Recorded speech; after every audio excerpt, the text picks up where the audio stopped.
Well, hello and welcome to the Profit Express. I'm Tim Healy, and I'm inviting you to join me each and every Wednesday so you can be prepared to win the battle for business. That's right. Now, listen, I know you're out there. You're closing deals. You're making money. You're turning prospects into profits. So I've got to make it worth your while. That's why I have on the kinds of guests that you can listen, learn, and earn from. Today's guest, no exception. And of course, a big thank you to our sponsor, Corbett Public Relations, where they've been promoting and protecting businesses and brands for over 30 years. So, hey, do yourself a favor. Visit Bill and his team at CorbettPR.com. That's CorbettPR.com. Welcome aboard, everybody. Now, as entrepreneurs and as sales professionals, we love the world of sports. It's a great source of motivation and inspiration. Why? Well, in our own right, we're performing in our own arena each and every day to win the battle for business. That's why we love a great sports story, a great sports analogy. And I want to share with you, and it may be a little bit controversial for some of you, but to me, the one sport that tests our endurance more than any other sport, tests our tenacity and our doggedness, is the world of ultra marathoning. Yes, that's right. You think ultra marathoning. Well, first of all, if you're not familiar, an ultra marathon is any race that is greater than, basically it starts at 30 miles. It's not just a typical 26.2 mile marathon. No. These races start at 30 miles and they can go into 50 Ks, 100 Ks, 100 milers to 200 miles plus. And these races often last 24 hours into a number of days. So that's why, for me, the world of the ultra marathon is the perfect sport, the perfect analogy, the perfect source of inspiration. Because unlike so many other sports, in my opinion, they don't test an athlete's endurance the way the ultra marathon does. And as the entrepreneur, as the sales professional, you know it and I know it. To win that battle for business, it's not a sprint. It's the long game. It's the marathon. Are you going to be showing up every day? And the ultra marathon is a great way to show human beings what we're really capable of. So today's guest, personally, I'm very excited to have on. You will absolutely love his story. And he is a legend. And I do mean that word literally, a legend in the ultra marathon world. He's Dean Karnazes. And his accomplishments really are too many to mention. I'll just highlight a couple right now. One of the first ones that I came across was an event that he did where he ran 50 marathons in 50 consecutive days in all 50 states. He's run across the United States in 75 days. So he's doing about 40 to 50 miles each day for 75 straight days. He's run a marathon in the South Pole. He's run what's called the Badwater 135. Now think about this. It is an ultra marathon, an ultra race where he's run 135 miles in Death Valley, basically one of the hottest places on earth. And again, I'm touching the surface of what Dean has accomplished. And of course, he's also a best-selling author. And I do want to highlight one of the books. Yeah, I think he has about 5 or so books. That one of the ones I read recently right here, A Runner's High.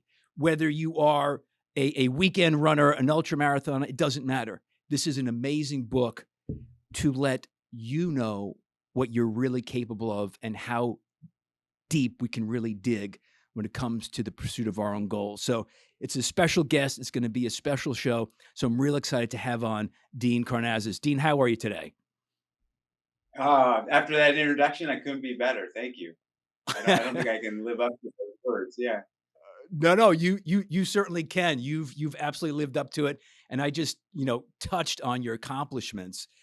And again, to me, the world of ultra marathoning is just a great analogy, and it's a great sport because I don't know of any other sport that tests the endurance of a human being more than ultra marathoning. It's amazing. I mean, there are other sports out there that are certainly tough. That is for sure. But there are no other sports out there that last as long. So as far Right, as a sheer test of endurance, just to start running until you fall over, right. that's doesn't get much more pure than that. Yeah. Exactly. And that's why I thought it was perfect to have you on. So let's start with You have a very interesting story as to how you got into the world of ultra running, and it started at your 30th birthday. Can you share that one with us? I love that story.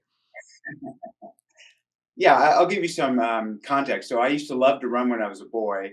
We Right? won the state championships when I was in high school as a cross country runner. So I hung up my running shoes. I stopped running when I was 15 years old. Mhm. And then flash forward to my 30th birthday. I'd gone through college, I went through graduate school, I got an MBA, and had a very comfortable corporate job in San Francisco. And on the night of my 30th birthday, I was out doing what a lot of us folks do on our 30th birthday. I was out drinking with my buddies. And at midnight, I told them I was leaving. And they said, "Where are you going? It's your 30th birthday. Let's have another round of tequila to celebrate." And I said to them, "No, I'm going to run 30 miles to celebrate instead." And they looked at me and they said, "But you're not a runner. You're drunk." And I said, I am. I'm drunk. I admit it, but I'm still going to do it. And I walked out of the bar, and I'll never forget. I didn't even own running gear at the time, but I had these comfortable silk underwear and these silk boxer shorts. And I just peeled off my pants, threw them down the alleyway, and started stumbling drunkenly into the night, heading south. And Yeah. that's literally again, you did some running earlier when you were a kid in high school and all that. That's really where it all began for you.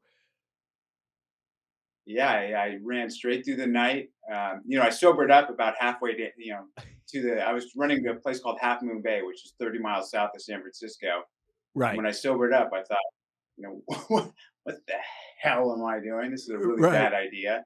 Right. But I was in the middle of nowhere at that point, and so I couldn't really turn around. It was just as far to keep going. And yeah, I showed up the next morning. It took me about 8 hours to do this, and I thought, my God, I've got like some endurance in me. Like I actually just ran 30 miles straight. Yeah. And so that moment, so it was a big sea change for you. So you give up the corporate world, and it seems like you kind of you jump into the deep end of the ultra marathoning pool, as it were. Yeah. I mean, for an athlete to start his career at 30 is almost unheard of. Right. Right. And, I just thought, try this or you'll look back the rest of your life and wonder, could you have done it?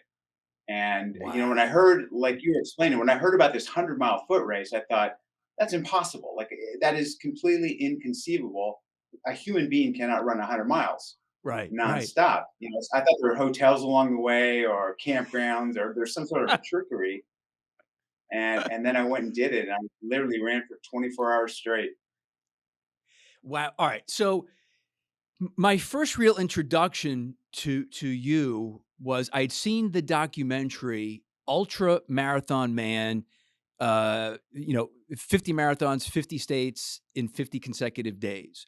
And I'm watching this and I couldn't comprehend.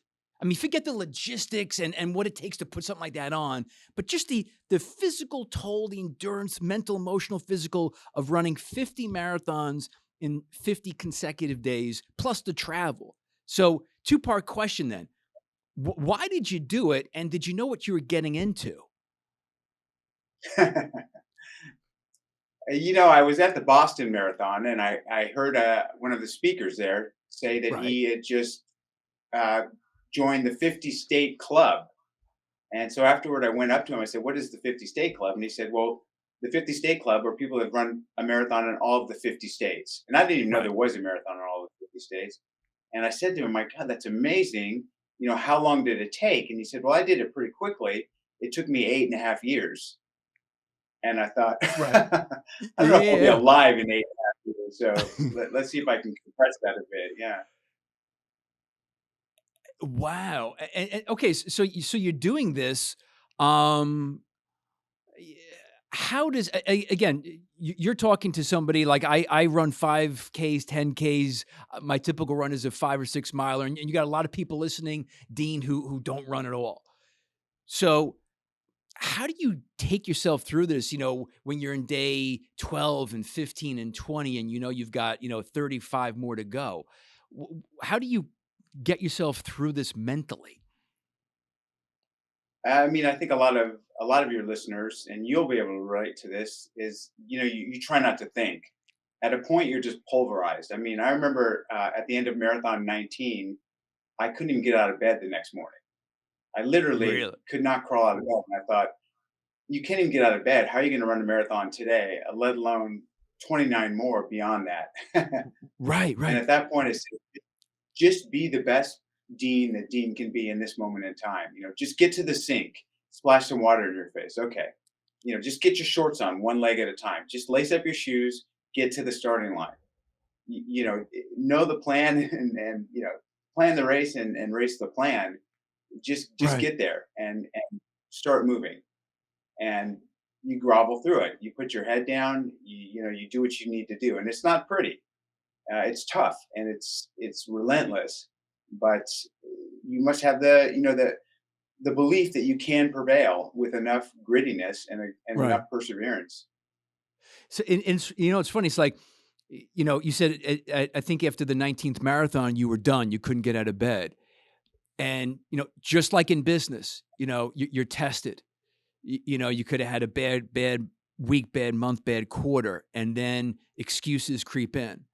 And it's kind of at those moments, that the kind of fork in the road, you had a lot of reasons not to get out of bed. And I actually love your answer, Dean. It was almost too simple. It's like, let me just put my feet on the floor and splash water on my face. I mean, that's pretty amazing in its simplicity. I think that even in business, I mean, we know what needs to get done, and it Right, seems insurmountable. But right, when you get right down to it, it's the same. It's discipline, it's commitment, it's showing up, and it's hard work. right.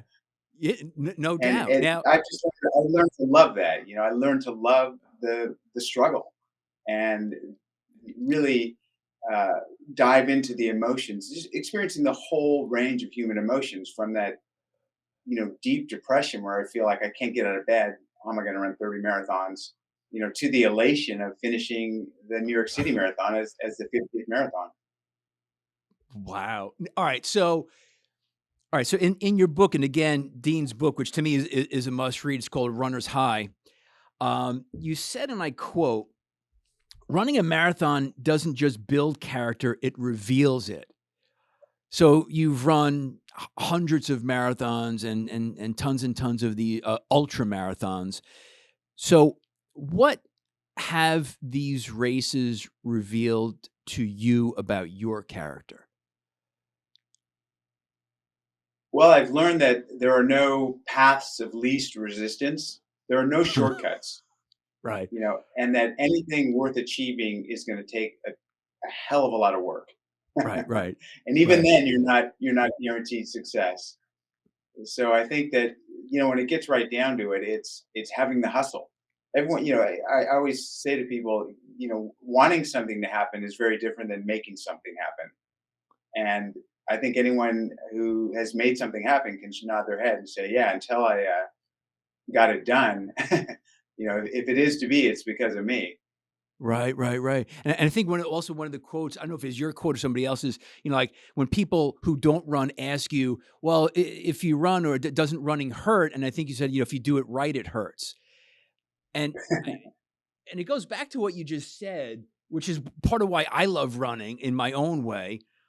I think we've become too comfortable, especially in America, in Western civilized society, and we don't go through enough challenge and enough, sweat and sacrifice, and that's why I think running, even if it's not the ultra marathon level, has so much to offer, as far as building character for business. Yeah, I mean, I think that we thought in the industrialized world that if we had every comfort available to us, every convenience, we'd be happy. And I Hmm. think to your point, we're so comfortable, we're miserable. And doing something like running a marathon, teaches you that you're better than you think you are, and you can tolerate more than you thought you could.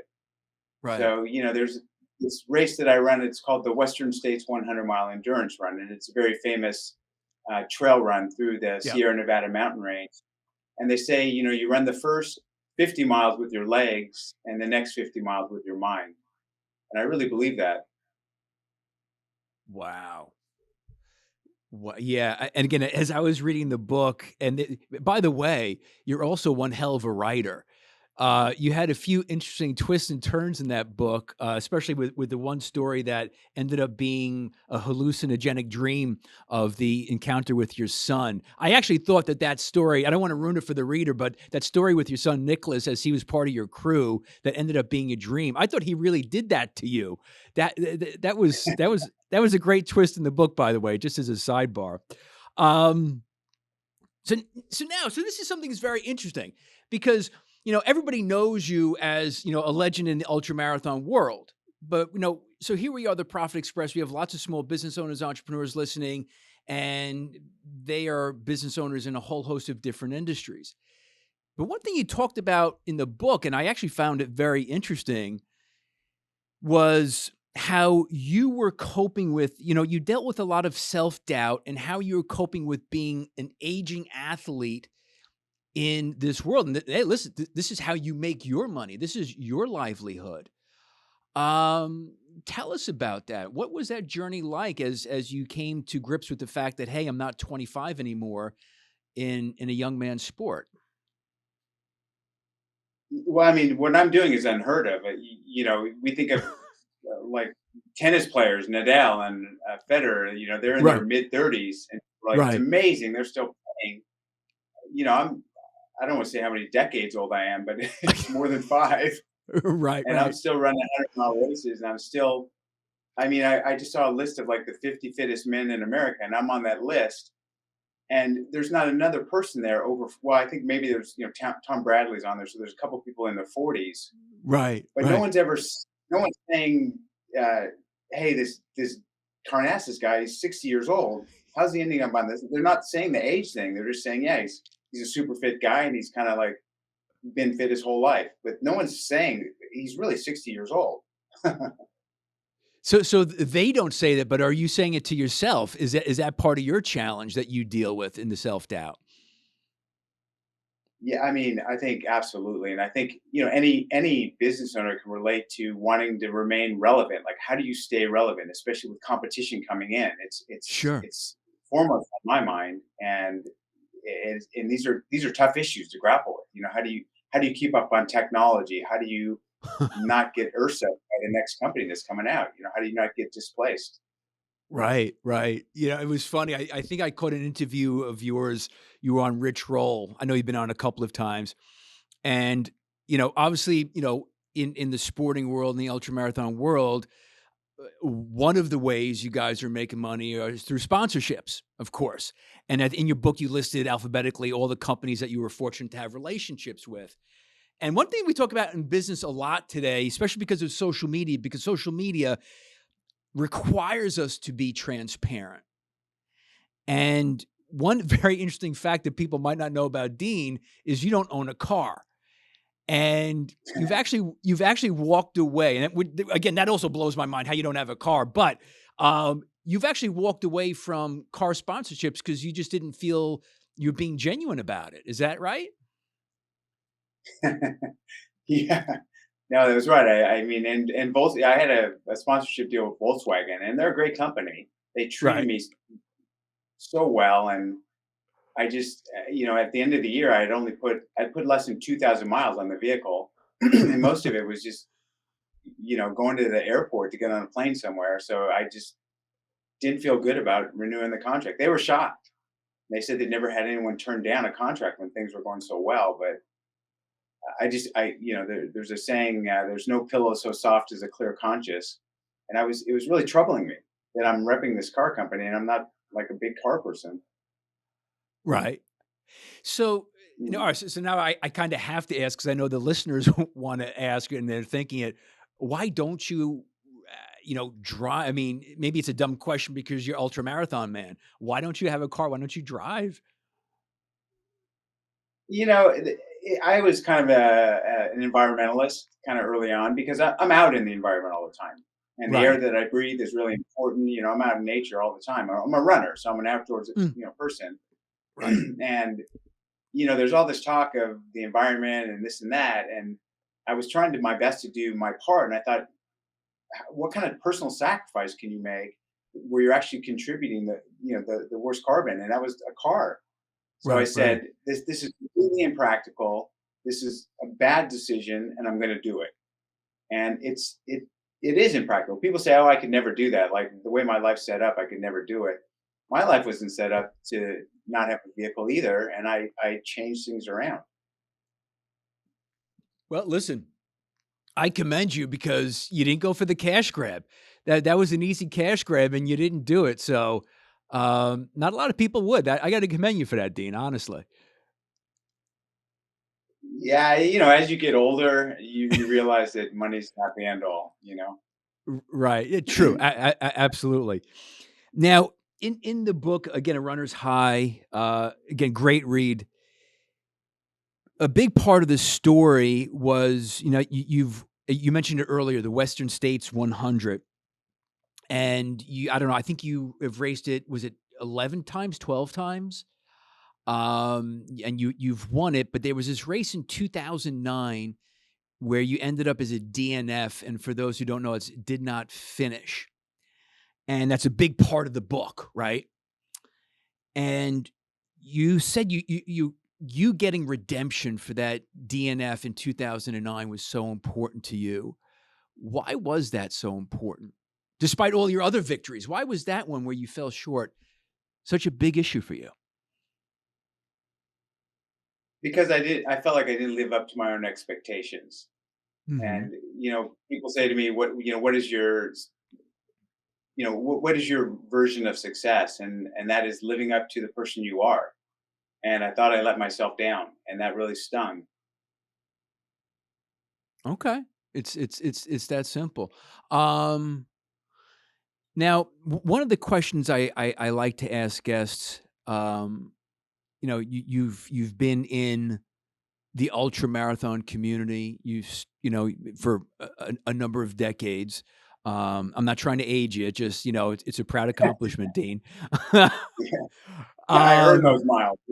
yeah, absolutely, and you've earned those medals behind you and the bronze sneakers behind you. I mean, it's awesome, and I love the hands held high in victory, statues you have behind you. Um, Well, here those are. here I was. Competitor Magazine has their Endurance Sportsman of the Year award, Right. and I'm the only person that's won it 3 times. And those are the trophies that you get for winning that title. Really? Really? Mm. All right, so this might be an impossible question to ask, but I'm just so curious. Out of all of the races, all of the events, which one meant the most to you? Why? That's an easy one. I mean, you've talked about. I've run a marathon in the South Pole. I've run, across Death Valley in the middle of summer. I've raced and competed on all 7 continents twice Right. now. My most memorable race was a 10K, and that's because I ran it with my daughter Alexandria on her 10th birthday. And Really? that'll nothing will pass that race. Oh, it was yeah. I was crying the whole Wow. time. I couldn't Were see. you really? Oh, it was Wow. an emotional moment. Yeah.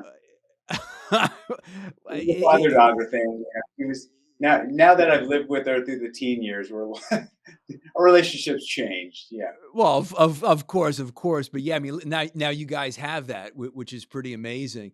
Um, and it's funny you talk a lot about your parents. Your parents are characters, and I say that in a loving way. They just seem like a lot of fun. Even though they're obviously up in age, just lively, fun people, and they're part of your crew, and they followed you around, in your adventures. And so, if I can get personal here for a moment, and I didn't know this, but you unfortunately lost your sister when she was 18. And in the book, you shared a story of your dad. Correct me if I'm wrong. Where, and again, we all know as parents, nothing's more tragic than losing a child. And he had run a marathon. I think it was the LA in '86, and it was his way of mourning that loss. And it was like, because he was having a hard time with it. I mean, did I get that part of the story right? You got a really good memory. It's exactly as you told it. Mm. Yeah, and because and I wanna thank you. So this is when it's gonna get personal, Dean, and why I said this was a great opportunity for me to have you on. not just for the listeners, right? And, talking about resilience and talking about digging deep, which is what ultramarathon is all about.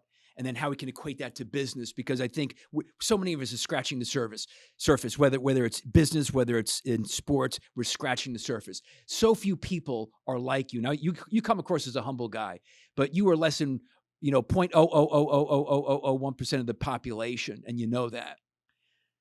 So here's what running means to me. I was the kind of guy, I ran 5Ks, 10Ks, the charity runs, right? I never ran, I ran one half marathon because it was a fundraiser, and it was disastrous. The cops were behind me with the lights going. That's how slow I was. I swear to God. My son was getting nervous. He thought I died on the course because I took so long, right? So in 2019, I ran a couple hundred miles. I have mapped my run, so I check it, right? 2019 ran, I think, 300 and something miles. 2020, what happens? COVID. So the gyms close. So no gym. So I start running more. Then my sister dies June 6, 2020 from COVID. I got lost in running. Running was a huge savior for me. So when I read that story of your dad, man, that brought back memories. And in 2020, I ran 620 miles. Never in my life have I run that. 21, I ran 800 and I think 15. And then last year, as I shared with you, I actually ran 1,000. Never ran that before.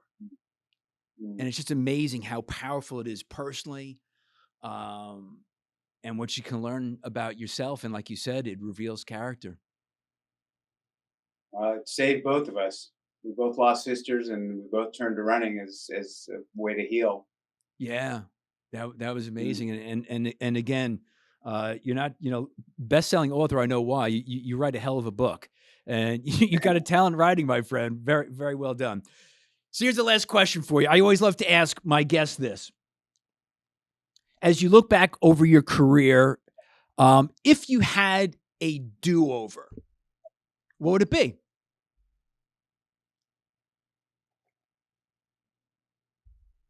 When I look back, the biggest mistake I ever made was not buying Apple shares when they're at $6. Life would be a lot better had I done that. Yeah. Okay. All right. So is that your do-over, your mulligan in life? Yeah, I mean, every old man's tears are laced with regrets. So I certainly have small regrets, but I wouldn't change my life for anything. I've been blessed.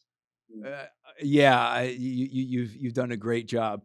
Dean, listen, I want to thank you. The book, A Runner's High, I think you've written about 5 books out there. This one I've read. It's a great read for anybody out there, ultramarathoner or not. What easiest way for people to follow you and your story and your journey, Dean? You just Google my name. Someone said if you Google Dean, I'm the first one that comes up. So, Right, I've right. got just Google Dean. I've got a website. I'm on social media, everything. So, yeah. And do you mind if I call you Ultramarathon Man? I know you don't love the moniker. I know You your read my dad kind of book. hooked Yeah. that one on you. Yeah. This Well, has been listen. fun. You're a great host. Thanks for bringing your energy. You're really good. Yeah. No, it's to have somebody like you is a special treat for the listener. It really is. So again, thank you so much for being a part of the show, Dean. I really appreciate it. I wish you and anyone who hears this interview the very best, and I hope we can run a marathon together one day. Oh wow! Oh wow! Here we go. Thank you, Dean. Awesome, good stuff.